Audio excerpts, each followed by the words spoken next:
Trying to balance life. Ladies, I don't know how you do it. Honestly, because, men are very simple creatures. We're very kind of laser focused. We're hunter-gatherers.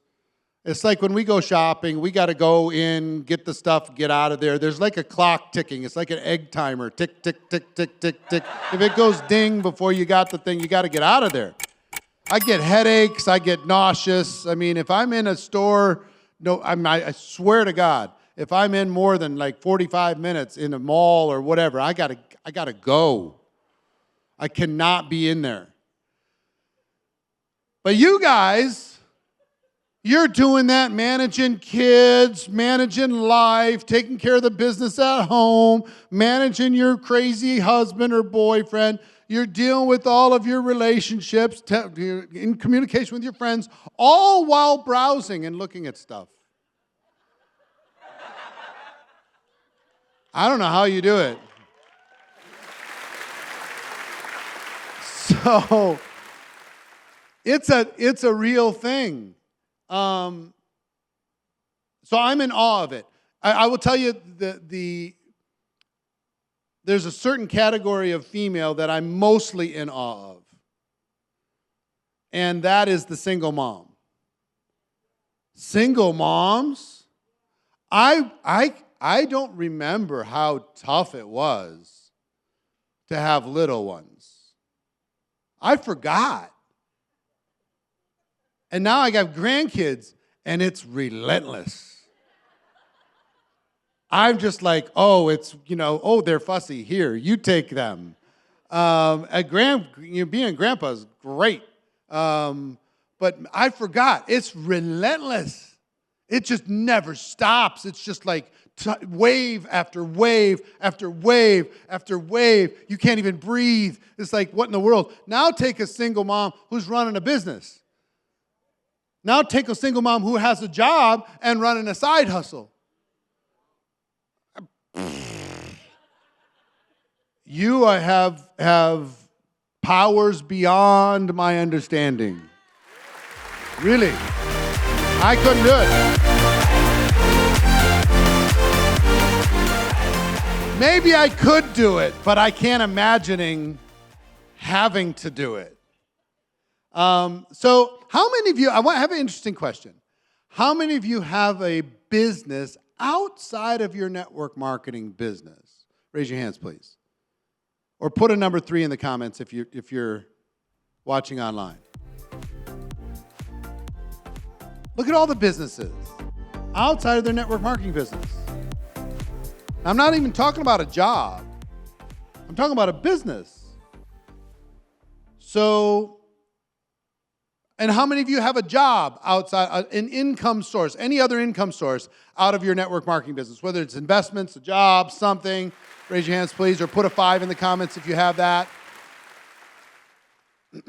So, learning how to manage the chaos of your life. How do you do this?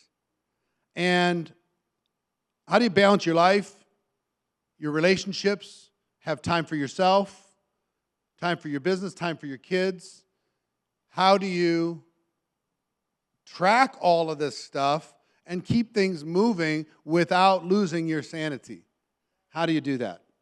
So we have a very special friend who's going to be coming and talking about how she does that. This woman is a Silicon Valley superstar. She has been a $1 million earner in network marketing every year since 2009. Manages a family. She's here today. She's in the middle of moving from one house to another house.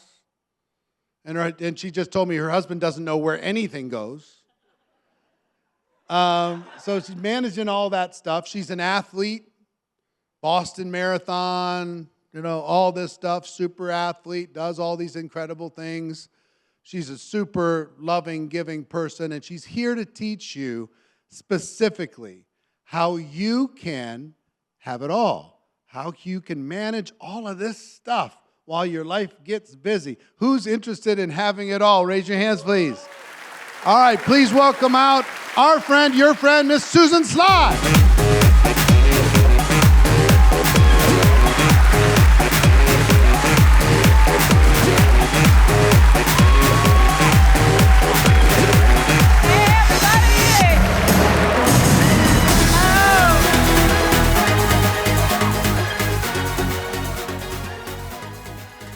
How's everyone doing? So the funny thing about Eric is he can't go to the mall, but that man can sit down and play blackjack for like 12 hours. Anyway, it's Las Vegas, and they arrest you here if you're not wearing glitter, but what I really came to wear was this.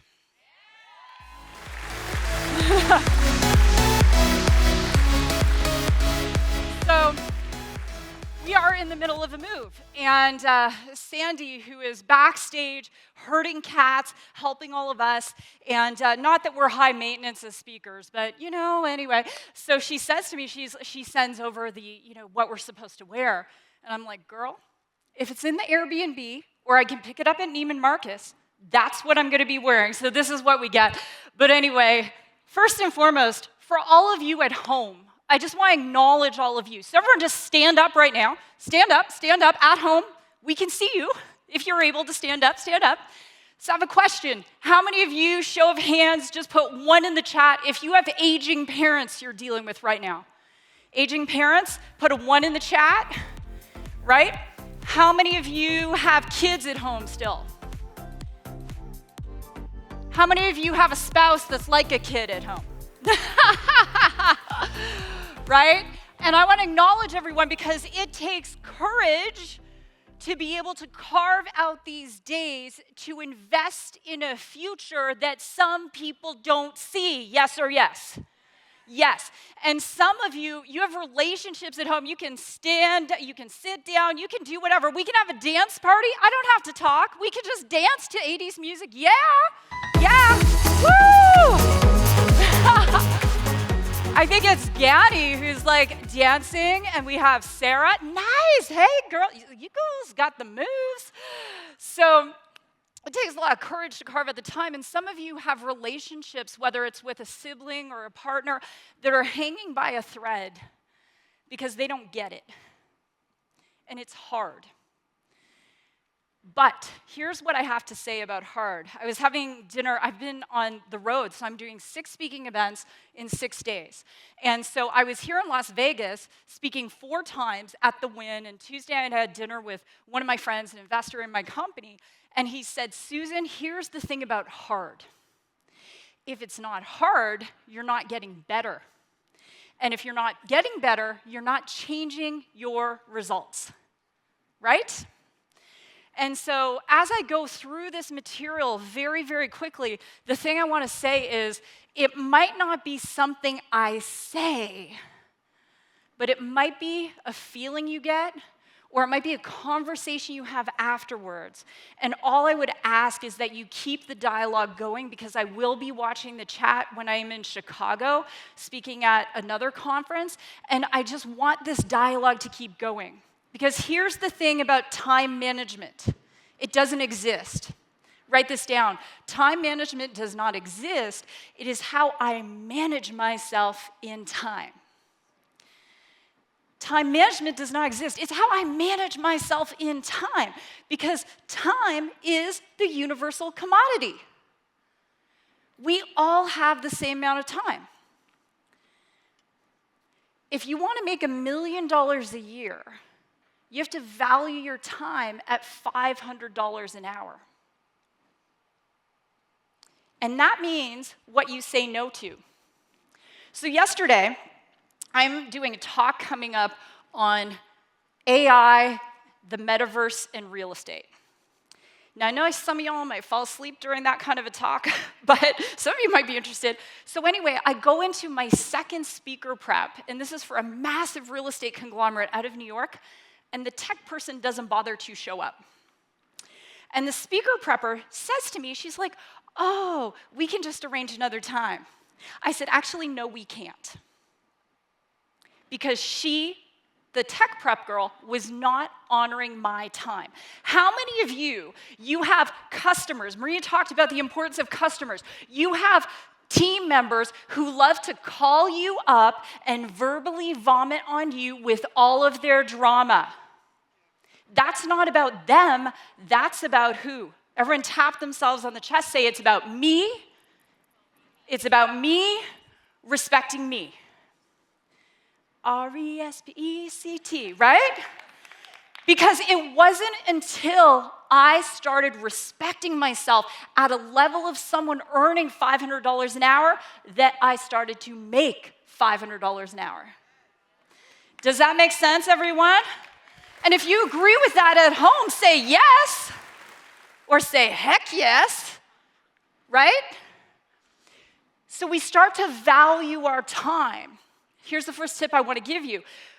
When I'm connecting with someone, I will say, Sarah, you are so important to me, and I have 15 minutes right now. And Sarah's like, I can call you later when you have an hour. Sarah, what can we accomplish in this 15 minutes? You want to set boundaries with your time. So as Eric mentioned, my side hustle from network marketing is an AI computer vision company with a 9-figure valuation and employees in Seattle, Phoenix, Turkey, and Bangalore, India. And in Silicon Valley, less than 2% of all tech companies have at least one woman founder. And when we start to narrow it in to a woman of color, guess what? We are talking about a micro percentage. So I'm not coming here to talk at you. You are all my sisters and my brother. I am coming here to be with you, to say, I walk this walk. I have the network marketing business. I have this other business. If I don't value me, no one else is. Write this down. I teach people how to treat me. I teach people how to treat me. And if you are not respecting yourself, your customers and your team members are reflecting back to you the inequities you feel in yourself. Can we get an amen to that? All right, better start the slides here. So, what is the number one reason women get into network marketing? What is it? In the chat. What's the number one reason we get in? Number one. Put it in the chat. Yell it out. Money, time, freedom. Actually, the number one reason people come into network marketing is time freedom. So Denise talked about how we connect, how we do auto shop. When you're connecting with people, you want to mention time freedom. So we're like, yes, this business is going to give me so much time freedom. Well, y'all are on crack, because this is what happens. You come into network marketing, you're like, there's no time freedom. I've got a job, I've got kids, I've got pets, I've got aging parents, I've got a mortgage to pay, I've got a car loan, I have a boss who thinks I'm working, but I'm actually building my business, and I'm in the bathroom. I'm one of those women in the bathroom on my cell phone prospecting. Don't be that woman. It's disgusting. I was in a restroom in an airport, and this woman is talking on the phone, like nonstop, and then she drops her phone around the toilet, and she picks it back up. And I'm like, and we're wondering why we have a pandemic, people. Like, anyway. So when you're wanting to begin to self-respect, everyone do this. Put one hand out like this, one hand up like this. A lot of you are going, get started with me, but don't get started with me because I'm too busy. And you want to be like this, right? So we set this intention, and we're going to be more organized with our time. I'll take all the applause I can get, but here's the thing. We become overwhelmed. So check it out. 92% of working moms, 89% of stay-at-home mothers feel overwhelmed by work, home, and parenting responsibilities. I'm a contributing editor for Forbes, so I like to quote Forbes. And so how many of you, let's just have a confessional, because this is what my pastor says. It's cool. When you name it, you can claim it.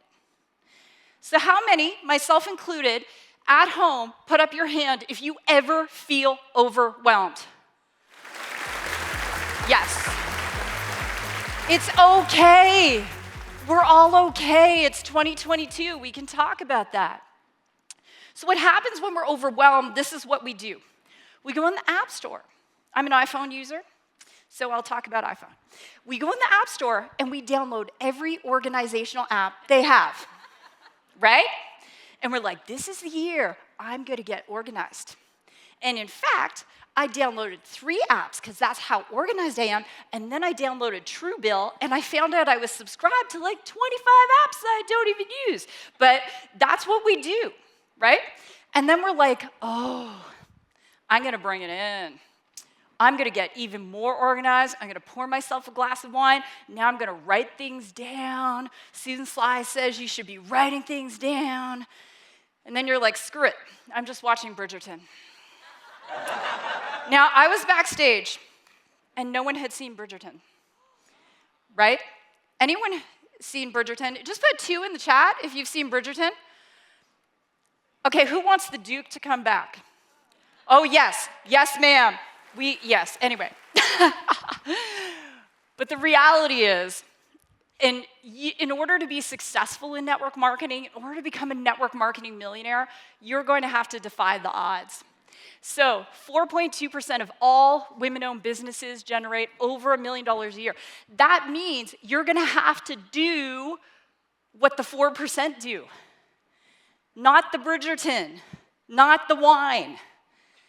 I know, I used to have like Wine Down Wednesday, and it was like Pinot Noir Tuesday, and I was like, I feel like crap, and I should know better, because Eric said I was an athlete, but you know what? It was like after all those calls and all those people and all those giving, I was like, I'm just gonna have a glass of wine, but I realized I felt like dirt the next day.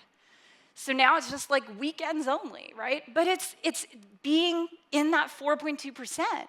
Because write this down, you've heard this so many times, but it's common sense. Write this down in your notebook, please, if you take nothing away from me. If I want to become someone I've never been, then I have to be willing to do things I've never done. Thank you. And so what that means is maybe getting up earlier, maybe just watching Netflix on weekends, maybe not having Wine Down Wednesday, maybe divorcing yourself from some of your girlfriends who have a broke mindset. A high tide raises all ships, right? So as I said, thank you, less than 2% of all tech companies have at least one female founder. So I knew going into technology with network marketing, I knew that I would have to prove myself, and I've done so many pitches to VCs. Women-led startups receive less than 2.3% of funding over male-led startups. I was doing a pitch to a male VC. No offense against men. My dad's a single dad. I love him. I got son, a husband. But this guy was a you-know-what, and it rhymes with Rick. Anyway, so after I do the pitch, he comes up to me, and he's like, Susan, I find that women like you are arrogant, and they have to compensate for their gender. And I know we're Facebook Living, but in my mind, which is very active all the time, I was thinking, I know like men like you have to compensate for your shoe size. Sorry, guys, but you know what? Every time I go to pitch, I know that I've only got a 2.3% chance of success. And yet, we raised $7.1 million in our friends and family round. And I brought in a deal for our company that's valued at over $60 million. And the thing I want to say to all of you is knowing that you're going to be in that small percentage, you have to show up differently because, again, it's how people are going to treat you. So when you add up all those percentages, they add up to about 3%. And that means if you want to be in the 3%, you've got to do what 97% of the other people do not do. So I want to introduce my family, and I'm going to go through some rapid fire tips. I don't have all the answers, but I have a few. So the first thing I want to say is every morning I wake up at around 4 a.m., and I know what some of y'all are thinking. you're just going to sleep at 4 a.m. No, I wake up at 4 a.m. because I want that quiet time before the kids get up. So after I pray and meditate and have that time, the first thing I do is I send gratitude messages to each of my children and my husband. A few years ago, and Eric and Marina know this, Chris and I were on the brink of not making it. I was traveling a ton, we were growing in different directions, and we've known each other since high school. Our dads went to high school together. And so a good friend of mine who's been married for decades, she said, send him a gratitude note every day. And I was like, but you don't understand, he's driving me crazy. So I started to. And did it ever change our marriage? Because instead of looking at his flaws, I had to step up and look for something to be grateful for every single day. I want to read to you our son, AJ. He is on the autism spectrum. He was told he'd never go to college. He's in university right now. He has a 3.8 GPA. And I want to, thank you. I want to read to you what he wrote back to me yesterday. He said, Mama, you dedicate your loyalty and servitude to the Lord each and every day. Whatever he puts on your heart, you accomplish without hesitation or doubt. Whether you are meant to accomplish such a service for your own life or for the lives of others, you accomplish it without question. Therefore, the Lord always has and continues to shower promise, favor, and prosperity over your life. By serving the Lord each and every day, I know that great things are about to happen in your life. Sending lots of love and prayers, AJ. Thank you.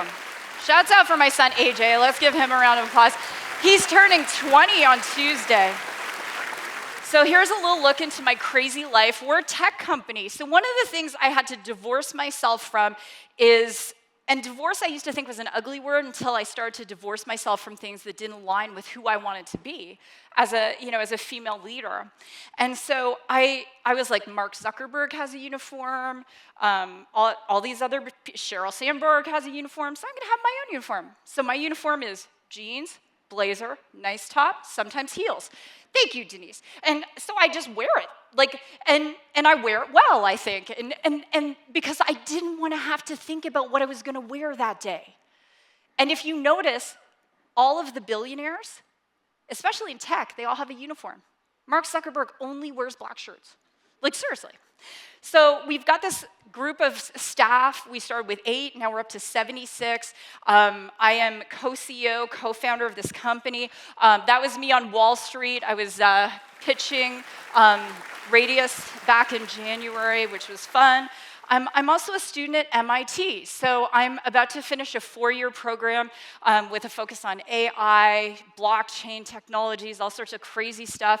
And I sit on, I do interviews, and I sit on 2 boards right now. I sit on the Slay Legal Aid Foundation board, so we're providing legal aid to women who wouldn't qualify.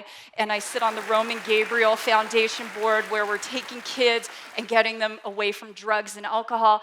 And then I started a tech incubator for women-led startups. So I've got a lot going on. But I want to make this about you. So 2 things I believe in wholeheartedly, other than Bridgerton. Now y'all are going to watch Bridgerton, I know. Are God and math. So math in any compensation plan never lies. It's never going to lie in building your business. And so Pythagoras, who invented the Pythagorean theorem, he considered 3 the perfect number. It was the number of harmony, wisdom, and understanding. And 3 in any compensation plan is the beginning. Would you all agree? It doesn't matter what your compensation plan is. 3 is the beginning, right? It's you and a couple friends. That's how you all kick it off, right? And so the reason I want to mention this is because, remember what I said earlier? 4% of women this, 2.5% of women this. If you want to be in the 3%, 3 is the perfect number. I want you all to relaunch your business today with your dream team. that next group of people that you're gonna link arms with, because this event is gonna shift you, yes or yes. And you're gonna leave here and you're gonna become someone you haven't yet been. And that means that new people are gonna show up in your life. What would it take for you? Who would you have to show up to be to recruit a Jessica or a Denise? Who would you have to be in your person? How would you have to respect your time? How would you have to walk? You have to walk like a boss, right? So I want to give you something very simple, but before I do, I want to read you something. Every person I know, and I know a lot, who has ever made consistently over $1 million a year. And I'm in network marketing. I'm not talking about the person who had years full of great bonuses, and then the company shifted in, and then they didn't make it again. I'm talking about the real deal friends that I have in all the different companies. The Donna Johnsons, the Jordan Adlers, the Brian Carruthers, the Lisa Grossmans. They had one thing, and it wasn't an app, and it wasn't wine, and it wasn't Bridgerton. Do you know what it was? A simple, duplicatable system. And it didn't involve a freaking app. It didn't involve artificial intelligence. It didn't involve anything fancy. It did not involve a $5,000 system. But it was so duplicatable, and this is what has made me, and I disclaim this because I worked my butt off to do it, over $23 million in network marketing, which is not too shabby. And before I tell you what it is, because it's so simple, you're gonna be like, are you kidding, Susan? I'm just gonna download 12 more apps. Why don't you just donate that money to charity? Because you're never gonna use them. But I wanna read you this. So we were told we can't promote anything, but I figured a book from the 1930s by a dead guy sounds really like it's gonna be okay. I'll beg for forgiveness. How many of you read The Science of Getting Rich by Wallace D. Wattles? Oh, a bunch of the Platinums have. At home, just put yes if you have in the chat, yes. Okay, if you have not, I want you to pull out your Amazon app right now and order it. It's gonna be like $5. So this book was written in the 30s, and this is the book that Rhonda Byrne read when she created The Secret. This is the book that took her from near bankrupt to becoming a multi-millionaire. So I read this every morning and every night. And I want to read you something. So some of you have, I'm not in the right place-itis. You think you need to be in a different company, you think you need to be married to someone else, you need to live in a different zip code. And I used to think that too.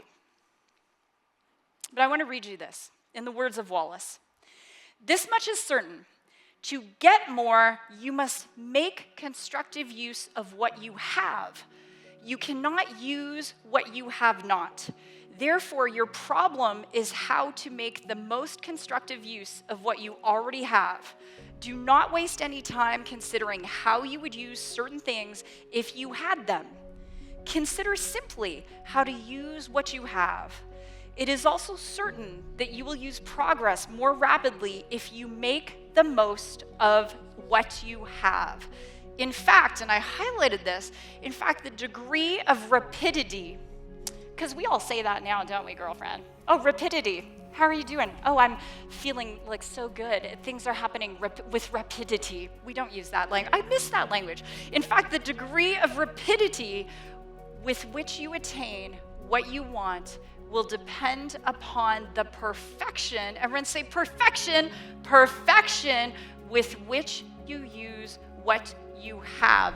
And the last thing, many people are at a standstill or find things coming their way very slowly because they are only making partial use of present means, power, and opportunities. So, put your hand on your heart, and everyone at home as well, and I'll take the hair out of my lipstick. I'll be appearing at Comedy Central later. No, I'm just kidding. You don't want that.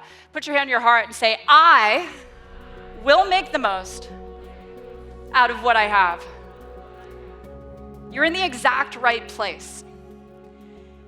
You take a Donna Johnson, you take a Margie Alaprandi, you take a Lisa Grossman, you take me, you put us in any compensation plan, any product, as long as we don't throw up, and we are still gonna get to $1 million a year, even if the company is 60 years old.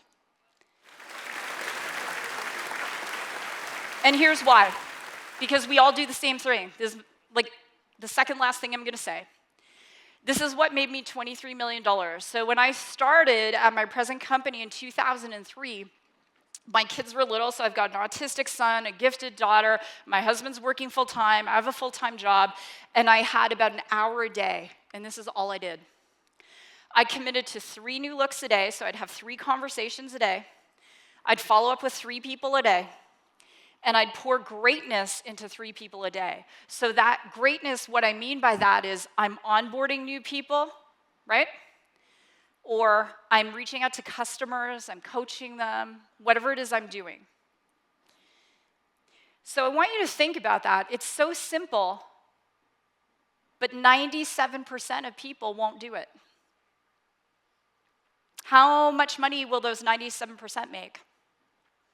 Not much. So I have kept paper notebooks every day of every person I've spoken to since 2003. And when we just moved now, I had a professional shredder come, and I had bins and bins of notebooks, and my husband's like, this is the playbook to make $23 million a year in network marketing if people want to see it.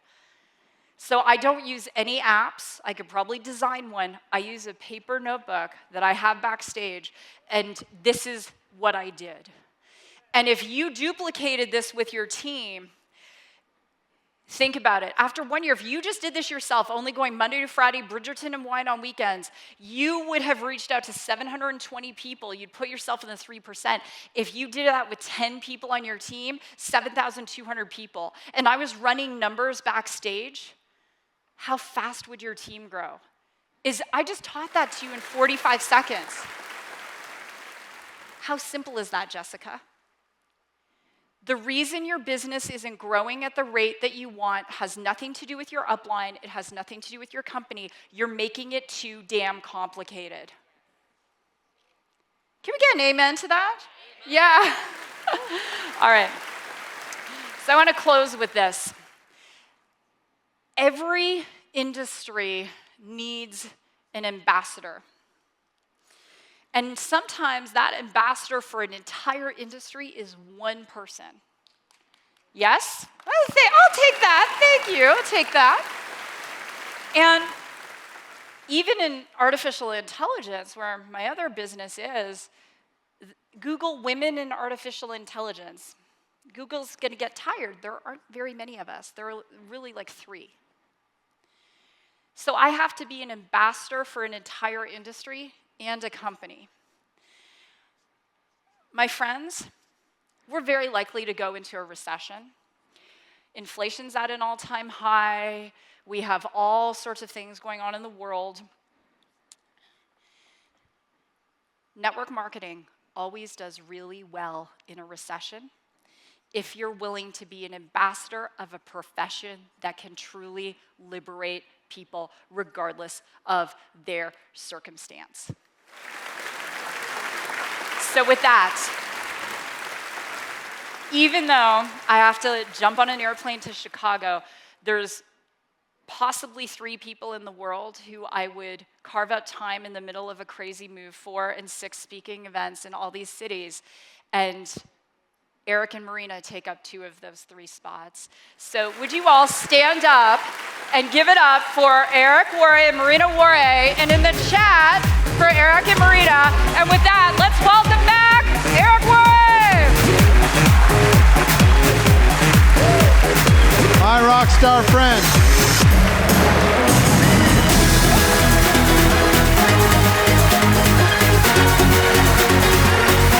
Wow, right? How many of you are inspired? How many of you honestly are a little intimidated? I am. It's like, what? She's doing what? Where is she going? What's she doing? I'm exhausted just thinking about it. But here's what I want you to do. We're gonna do our first breakout virtually, and we want to also do that here in the room, okay? I want you to just think about 2 strategies from what you've heard so far this morning. 2 strategies. Go through your notes.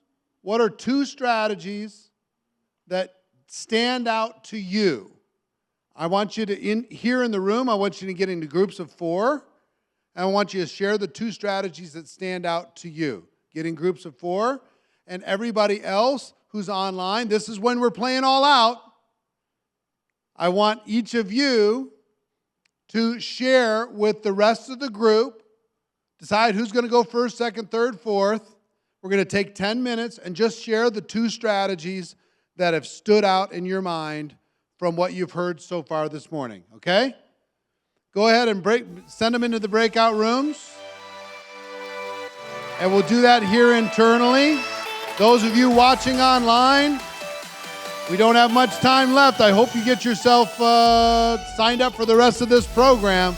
But send everybody to the breakout rooms. Go ahead. Go, go, go, go, go, go, go, go, go.